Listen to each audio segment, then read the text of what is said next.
Welcome to the Tanya Acker Show. My guest today is Washington Post reporter Deneen Brown. Her work on the destruction of Black Wall Street, the Tulsa massacre of 1921, led to the new PBS film, Tulsa, The Fire and the Forgotten. It's now available to stream on the PBS Documentaries Prime Video channel. Deneen, welcome to the show. Man, what a film. Thank you so much. It's great to be here. Thank you. You are from Tulsa. Your family has roots in Oklahoma. Is that what led you to tell this story? Yeah, well, I was born in Oklahoma City. My dad lives in Tulsa, and my great-grandmother lived in Tulsa. And my grandmother was born in Boley, which is an all-Black town 60 miles from Tulsa. So my people are from Oklahoma. And yes, I was led to tell the story initially in 2018 on a visit to my dad. My dad and I had lunch on Black Wall Street, and that's when I noticed that Black Wall Street, the site of this horrible massacre, was being gentrified. There was development. There was a minor league baseball stadium, luxury apartment complex, yoga studio, and all the signs of gentrification. And I thought it was inconsistent with the history of the place. I thought it was sacred ground because I knew that a massacre, one of the most horrible racial terror violence committed against Black people, had occurred there on this site. So that's when I started working on the story about the Tulsa race massacre. For people who don't know, can you just briefly describe what happened in Greenwood on Black Wall Street in 1921? What led to it, and what happened on that horrible day? Yeah, so the Tulsa race massacre of 1921, it began on May 31st, 1921, when white mobs descended on Greenwood, which was an all-Black community that was so prosperous that Booker T. Washington called it Black Wall Street. Those white mobs destroyed more than 35 square blocks, more than 1,200 homes owned by Black people and businesses owned by Black people. More than 300 Black people were killed. In that violence, more than 800 Black people were injured. What led to the massacre, the event that ignited, that really sparked the massacre, was the arrest of a young Black teenager. He called himself Dick Rowland.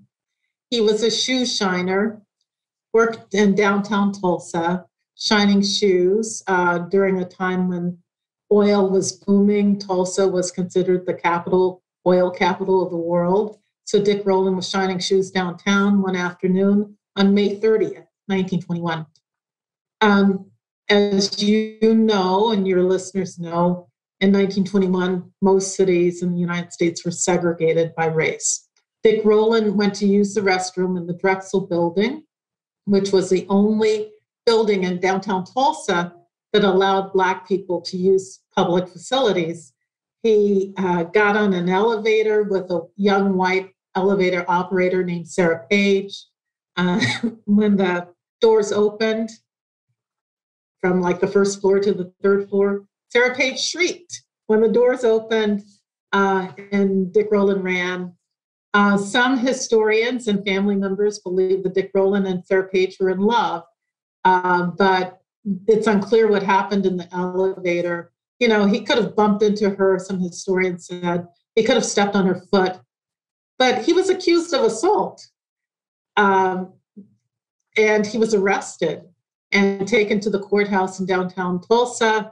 The Tulsa Tribune, the white-owned newspaper in Tulsa, ran a headline that said, "Mad Negro for attack on white girl in elevator," which was a whistle call to the white mob in Tulsa, which was a hotbed for the Klan.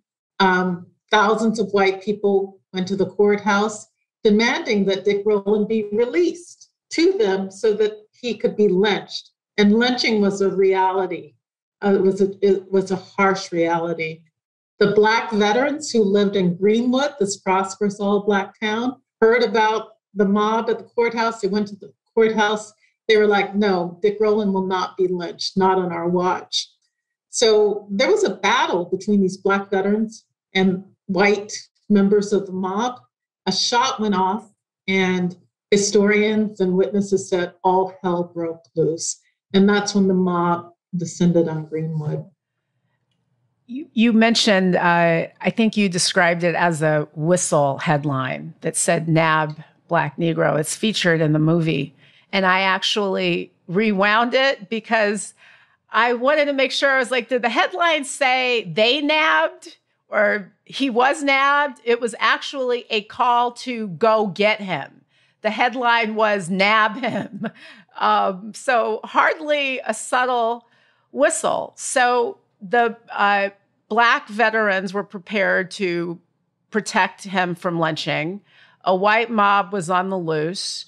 A gun battle ensued. You also describe how kind of, I guess, some of the first moments of this.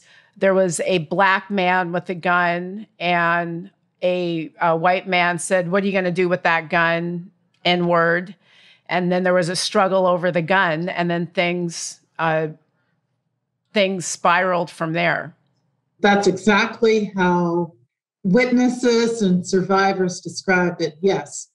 The Black veterans who knew how to fight, they had just come back from war. They wanted to protect Dick Rowland. And a white man approached one of the Black veterans and said, "What are you going to do with that gun?" N-word. And he said, "I'm going to use it if I have to." And the gun went off and a shot was fired. Yes. How many people died? It's unclear how many people died. The official record said 36, but historians now say more than 300 Black people were killed in that violence. White people were killed as well because the Black veterans, when they went back to Greenwood, they defended their community and they knew how to fight. They held off the white mob as long as they could. Until, go ahead. No, please, I'm sorry. So they held off the white mob as long as they could until white people took to airplanes, and airplanes started dropping turpentine bombs on Greenwood. And so when you see the footage of Greenwood burning, you see buildings burning from the top. It was the first incident where a U.S. city was bombed from the air. That was on Greenwood, Black Wall Street in 1921.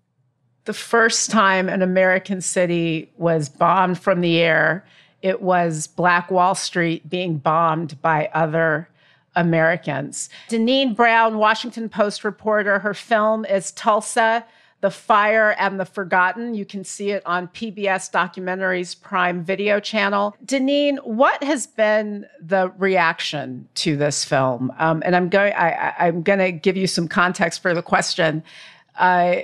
My home network, CBS, did a program about Tulsa. And then when I went on the Facebook page and I looked at the comments, people were outraged that folks were telling the story, really mad about it, like mad that this history was being discussed.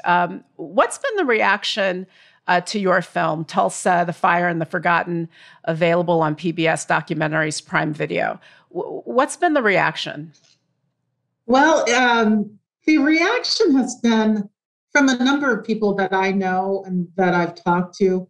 They have been astounded by this history. A lot of people were furious that they weren't taught this history in school. Like, how could they not know about this race massacre that occurred in Tulsa, one of the worst incidents of racial violence in U.S. history? It was left out of textbooks. There was a deliberate conspiracy of silence. So many of the people I've talked to were outraged that this history, and also the history of other massacres that occurred in other cities and during Red Summer, but they weren't taught about that. Well, as you know, there's a divide in the country over race, the history of race being taught. There are several governors and state legislators who have passed legislation to ban what they call critical race theory from being taught in classrooms. In Oklahoma, Governor Stitt actually signed a law that prohibited teachers from teaching any history that would make students uncomfortable, including history about race. So our country is in the throes of this racial tension, and you see that in the comments. You'll see that in the comments on the shows. But yeah, most historians say this history has to be taught, and many other people are happy to learn about it from this documentary and others that were aired. Did you grow up knowing this story? Because one of the things that I took from your film is that it seems that it was even rarely talked about in Tulsa. I mean, I think that you said people just kind of whispered about it. Why was it? Because it was just still so recent and so painful? Yes, so it is true. There was a silence that pervaded Tulsa and Oklahoma after this massacre. I just talked to my aunt, my dad's sister, and she said that when she grew up, she would hear the adults like in the kitchen whispering about it. It was hush hush in Black families. It wasn't really talked about because there was concern that it might happen again, and that concern was real.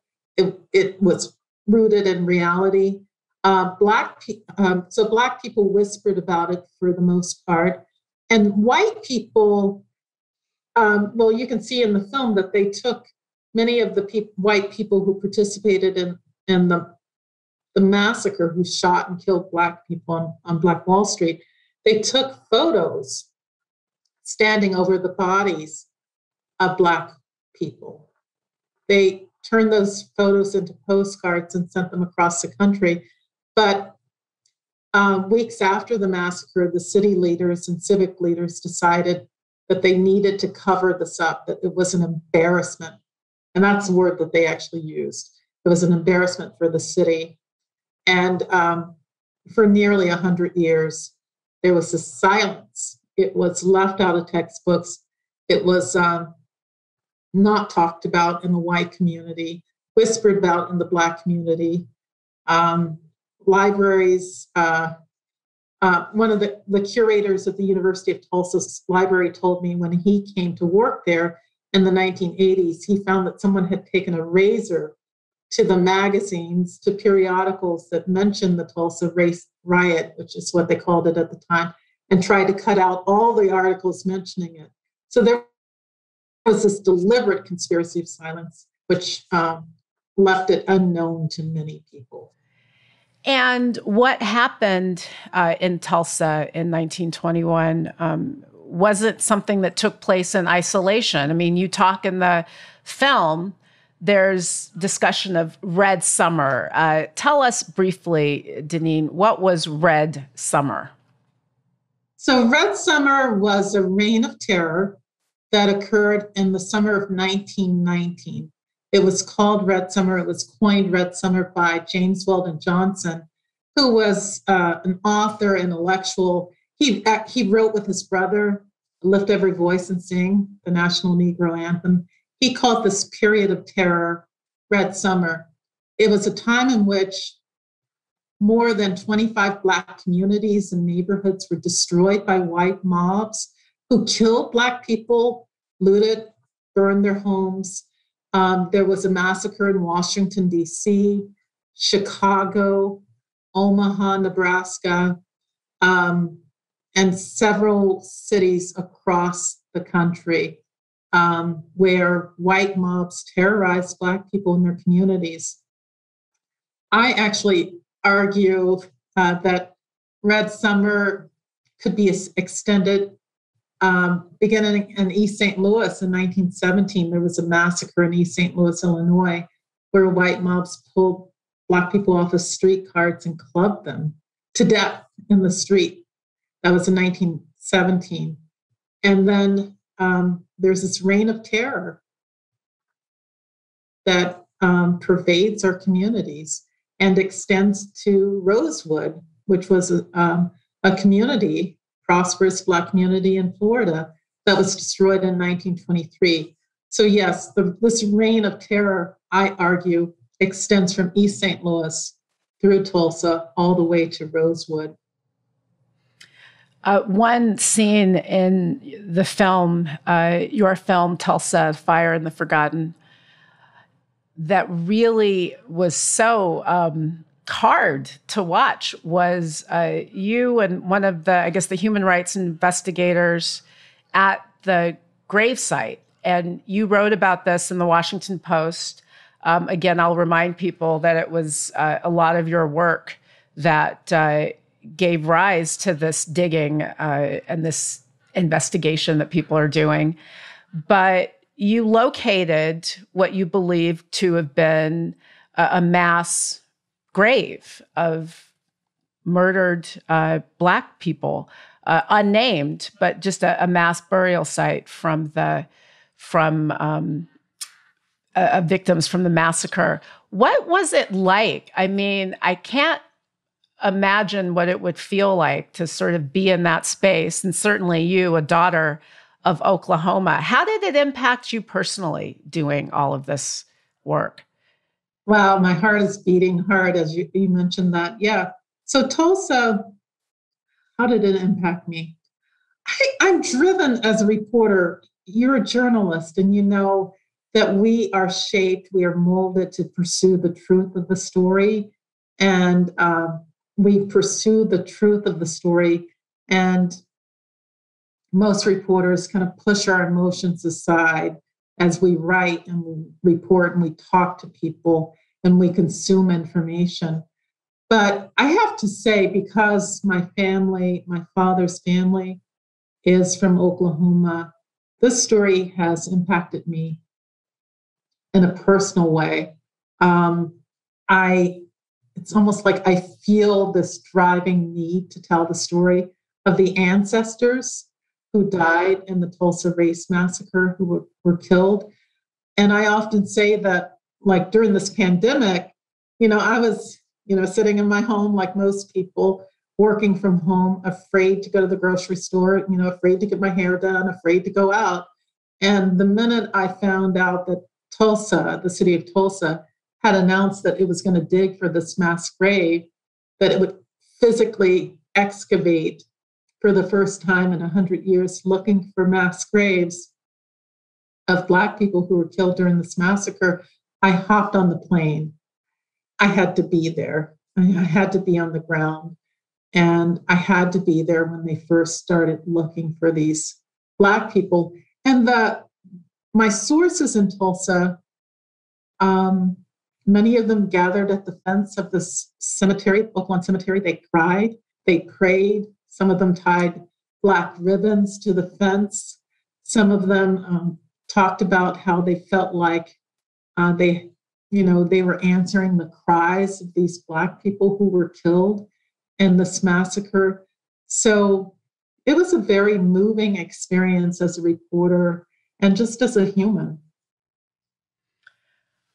When you talked a little bit about some of the reaction to telling these stories, to telling parts of history that make people uncomfortable. As you point out, we've seen a lot of legislation geared toward preventing the telling of certain parts of history, or at least telling it completely. Does it make you angry? I mean, when you think about what happened in Black Wall Street and you see this reaction against talking about it, and almost, kind of insisting on the continued anonymity of these people, of these victims. Does it bother you? Does it anger you? How do you process that? Yeah, that's a great question. You see, if you can see my face just kind of glazes over. As a reporter, we're like, we can't talk about our opinion. We can't talk about our emotions, because I'm still working on the story. As a reporter, I'm still writing about it. As a human, yeah, as a human being, writing about hundreds of Black people being killed in massacres across this country, yeah, there is a reaction. There is an emotional reaction. And what I do is I try to channel that in my writing and in my reporting. I am persistent. I am competitive. I try to write with as much power and emotion as I can. So you will feel it in my stories. That's what many of my readers say, that you can feel the pain of the ancestors. You can feel the pain and the emotion of the people that I'm writing about. So I channel all that emotion into my reporting and into my writing.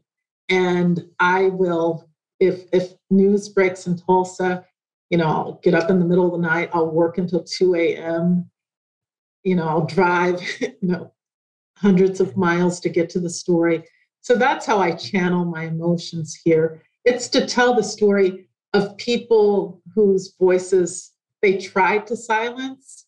They tried to silence the story. And now as a reporter, I'm trying to uncover it and tell the story as much as I can tell the story and write as many stories as I can for people now so they know what happened. What do you want people to take away from your work around this story? Right. So, we talked about the reaction that, some folks have, and they're like, we can't tell a history that makes people uncomfortable. We can't talk about things in history that make America look bad. As if there's any country that's not a whole big mix of a lot of positive and negative moments. I mean, that's world history. But in any event, so you have people who are like really wanting to silence the telling of some stories, but they're being told. What's the takeaway? What do you want young people who learn about this, are angered or disappointed, saddened by it? No one was indicted. No one was prosecuted. No one was brought to justice for dropping bombs on these people or killing them and burning and looting their businesses.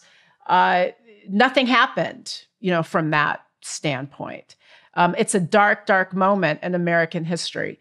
What do you want people to take from it? Like, what's the takeaway? Oh my goodness, yes, you're absolutely right.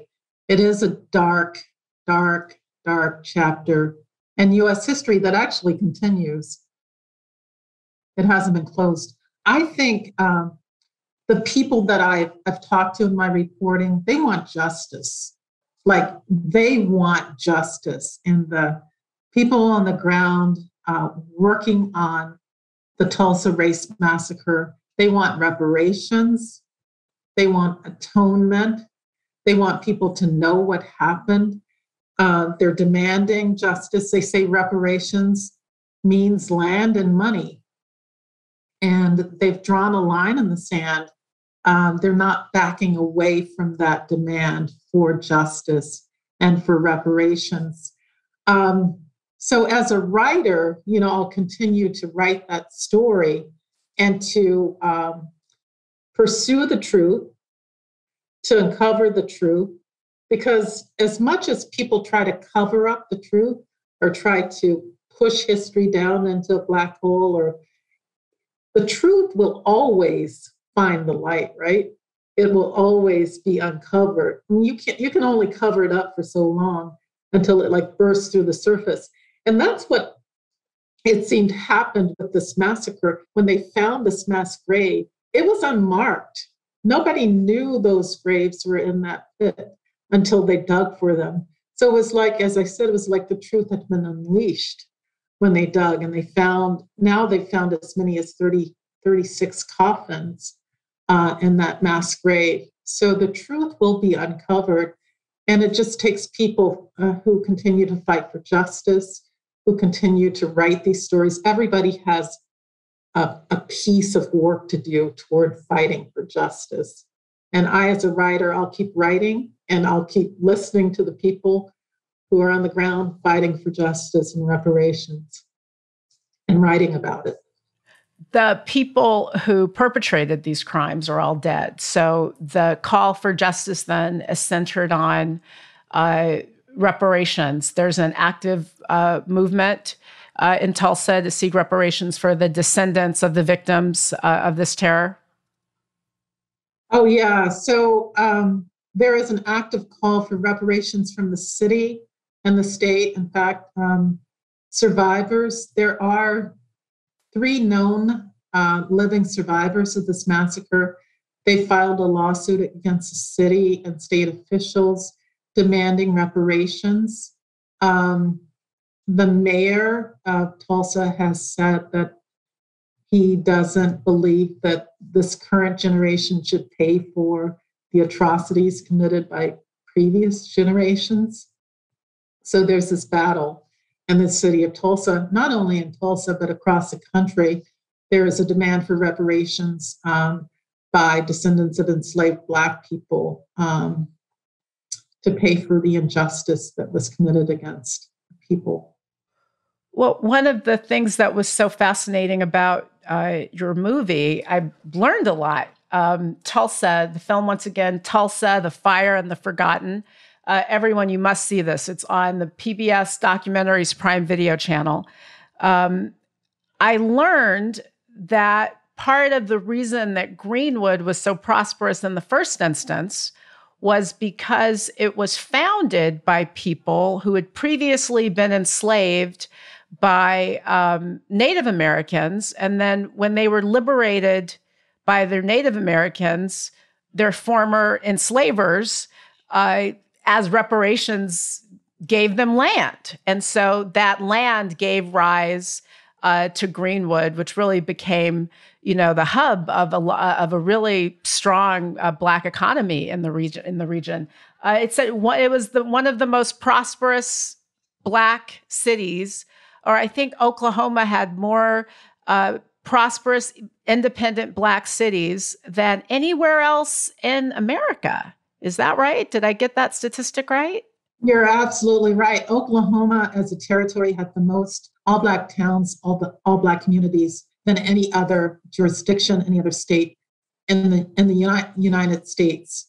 As I said, my grandmother is from one of those all-Black towns called Boley. It's famous for its rodeo. My dad and I actually went to Boley during the making of this film, and he recalled visiting on a weekend. He said it was bustling. It looked like New York, bright lights and, stores and shops and people, enjoying the evening. Greenwood, which was in Tulsa, had a population of 10,000 people. It had luxury shops. It had 21 restaurants. It had 30 grocery stores. It had its own Black-owned hospital. It had its own library. It had savings and loans and post office and 3 luxury hotels that could rival luxury hotels anywhere in the country. It had its own bus and taxi service. And there was a Black man who owned 6 private airplanes. And there were Black people who owned oil wells on this land that was rich with oil. So some of the old archival footage, you'll see Black people standing in front of their house with oil well pumping in the background. So there was Black wealth. It was concentrated Black wealth, and it was destroyed in those 2 days on May 31st, 1921 into June 1st, 1921, destroyed by white mobs. The fascinating thing is, when you put all of this in context, it's not just the story of that terror, the terror of those 2 days, but it reminds me that there is so much history that we just don't learn. Like the story that we're told about Black folks in America is often so it's like a one trick pony, like we were enslaved and then we weren't, and then we were beaten in the civil rights movement, and then we had Barack Obama, the end. And it's just so much more nuance and layer to it. So, I could really keep you here all day talking about this phenomenal, powerful, really, it's powerful, it's riveting. People, you will learn things about, a part of our history that really must not be forgotten. And I have to say, Deneen, you do your ancestors proud and you do them justice by making sure that they're not forgotten. People can pass all the laws they want. We're going to tell the stories of history. We will not be silenced. You're a reporter in a time where truth and journalism and facts are under attack. What's your advice to young people who want to go into your business? Oh my gosh, I'm also a teacher. I'm a professor of journalism, and I tell them that this is one of the most important professions that they could join, journalism, because journalists who pursue truth are watchdogs of a democracy. You can ask stories of people, you can change people's lives, you can hold governments accountable with your writing, you can ask questions in your investigations, and you can change small pieces of the world and big pieces of the world.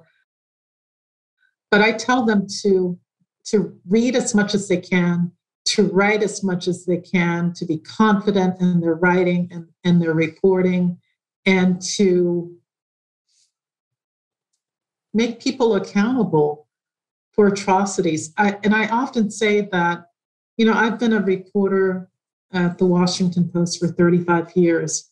And for more than 3 decades, I walked by a sign in the lobby of the Washington Post, and it said, "Comfort the afflicted and afflict the comfortable." That was our charge as reporters, to comfort the afflicted and to afflict the comfortable. So I tell young people to keep writing, to keep reading, to ask questions, and, to hold the powerful accountable for atrocities that have occurred in the past and that are still occurring. What are you working on next? Okay, so I am in Mississippi, and wow, if I tell you the story, I might scoop myself. But Mississippi has a history of lynchings. It led the country in the number of lynchings of Black people. It has a horrible history when it comes to racial terror. Nina Simone talked about Mississippi Goddamn. So I'm working on that story. And I'm working on a series of stories about Black history for the Washington Post. I just wrote a story about Haiti. I wrote a story about Toussaint Louverture and Jean-Jacques Dessalines, who were leaders of the Haitian Revolution that drove the French out of Haiti. One of the things that I do in my job is I work on this team of reporters at the Post who, when something happens in the news, we dive into history and touch primary sources, read primary sources, books, documents, consume as much information as we can. And then we emerge with these narratives to give people context for what's happening now. So that's my job, is to dive into history, to pull out these narratives that provide context, because a lot of our history teachers failed us. A lot of us don't, we don't know a lot of what happened, not only in this country, but in other countries. We know a lot about the Black revolutionaries who fought for freedom and justice, and the Black people who fought against enslavement. Deneen, what you just said about putting history in context and putting your stories in context is so important, because a lot of the times when people read these things, or they, hear about something like Haiti, what just happened in Haiti, they have no idea that Haiti is a country that was the first to throw off its enslavers and was really punished. I mean, as an independent Black nation, Haiti was sort of segregated, punished by the rest of the world community, which led to, these sort of a lot of what it still contends with today. So I think putting the history, telling the history is so important. Your work is so important. Thank you for focusing on Mississippi. That's my mom's hometown. She's a child of the Delta. And I really hope you'll come back. You are just, you're telling stories that need to be told. You're providing information that people haven't gotten. And so thanks for providing it. And thank you so much for being here. Thank you. It was an honor to be here. Thank you to you, and thank you to your listeners and your viewers. I really appreciate the opportunity to be here. Thank you. Thanks, Deneen.